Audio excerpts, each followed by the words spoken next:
بسم اللہ الرحمن الرحیم۔ السلام علیکم۔ سخت سے سخت پریشانی دور کرنے والی دعا۔ پریشانی اور صدمے کے وقت یہ دعائیں پڑھیں۔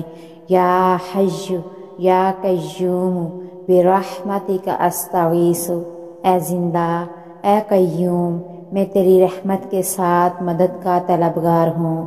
حضرت انس رضی اللہ تعالیٰ عنہ کہتے ہیں کہ رسول اللہ صلی اللہ علیہ وآلہ وسلم پریشانی کے وقت یہ دعا پڑھتے تھے، حسبنا اللہ و نعم الوکیل، اللہ ہمارے لیے کافی ہے اور وہ بہترین کا ساز ہے۔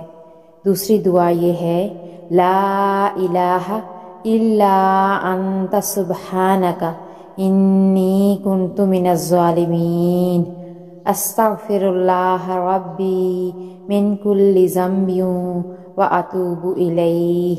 اللہ پاک سے دعا ہے کہ اللہ پاک تمام مسلمانوں کی پریشانیاں اور تکلیفیں دور کر دے، آمین۔